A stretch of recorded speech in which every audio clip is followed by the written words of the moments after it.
In terms of obstacles, I would say a lot of it was around my first feature film, something called God is African, and I really learned a lot in that feature film.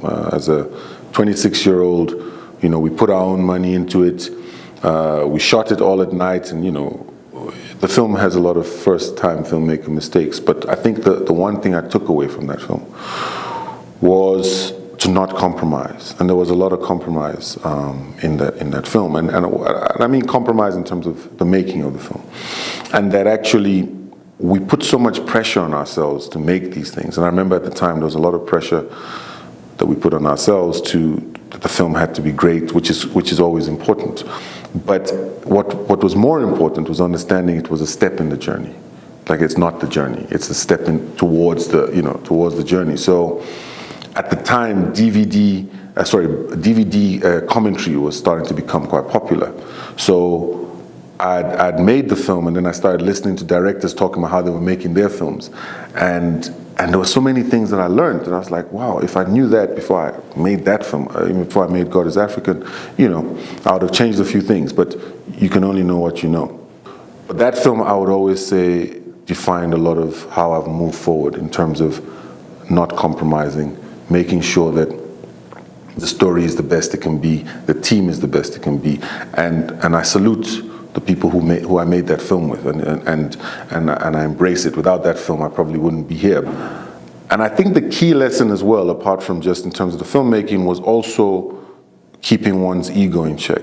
And I remember at the time with the film, because it was like the only film at the time, and it was made by these young people, and we had hyped it up a lot, which one should. You should never be ashamed of your work, but we'd built it up so much, so it got to the point where it was time for the premiere, and the night before, the film wasn't in sync. It was like out of sync.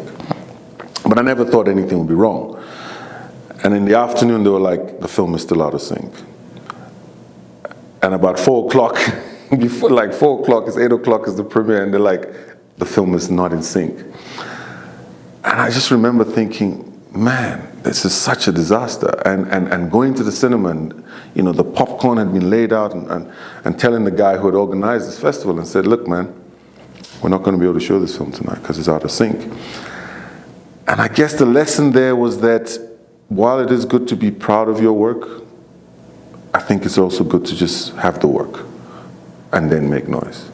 And I think that has also guided me in a lot. And I'm not talking about marketing a product. I think I'm really talking about just also respecting the process, and that you should beat at your own drum and not be so influenced by what are people going to say, because actually, hopefully the audience would always be there when the product is ready. And I think, so that was also a learning on that film.